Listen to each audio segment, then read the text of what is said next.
mesures du plan santé, nous l'avons voté fin 2016, nous avions mis 15 mesures, mais justement, comme tout bouge en matière de santé, en matière d'organisation des soins, on voit bien maintenant l'émergence des communautés professionnelles de santé de territoire, on voit des exercices coordonnés qui se font à côté des maisons de santé pluriprofessionnelles, qui sont sur un modèle un peu plus réduit, qui est l'exercice de premiers soins, qui se fait à des échelles plus petites que ce que peut être une maison de santé pluriprofessionnelle.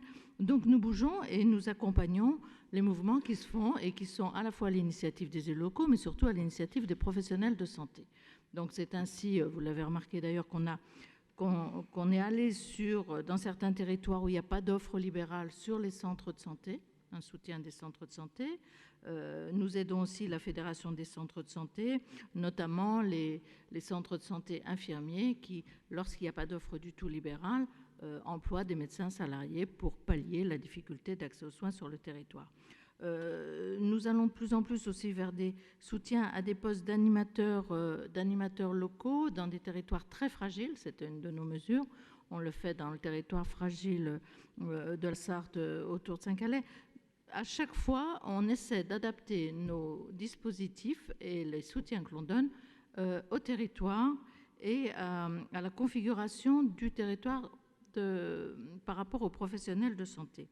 Donc, on évolue. Alors, ce n'est pas spectaculaire, ce ne sont pas des grandes mesures qui sont annoncées à grand renfort de tambour dans l'hémicycle, mais à chaque commission permanente, on fait des pas qui vont un peu plus loin et de façon différente par rapport à ce qu'était notre politique initiale. Je recevais récemment le directeur de la Caisse régionale d'assurance maladie qui est venu nous présenter justement quel sera le soutien de la sécurité sociale aux postes d'assistants médicaux et également au CPTS. Et on est vraiment dans cette collaboration entre à la fois la caisse primaire, mais également avec l'ARS, pour chacun dans son couloir, puisqu'on a des compétences différentes, pouvoir faire en sorte de travailler de façon conjointe et au plus près des territoires et au plus près des professionnels de santé concernés et par ricochet auprès des élus locaux. Donc vous le verrez lorsqu'il y aura le congrès des maires, le forum des maires du 8 novembre, comment en effet on accompagne de façon souple et évolutive les territoires. On fait des efforts également en matière d'équipement de certains pôles, et notamment pour que tout ne soit pas concentré sur le CHU de Nantes et sur la ville de Nantes, parce que aussi une attractivité d'un département pour les professionnels de santé, c'est aussi la façon dont est équipé l'hôpital régional ou l'hôpital local. Et puis il y a un sujet qui a été abordé lors du forum nutrition et santé de la semaine dernière et qui tient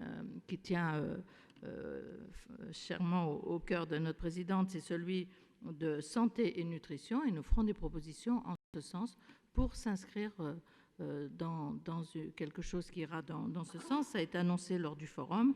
Et donc, sincèrement, on a une politique qui est évolutive et pragmatique. Je vous remercie.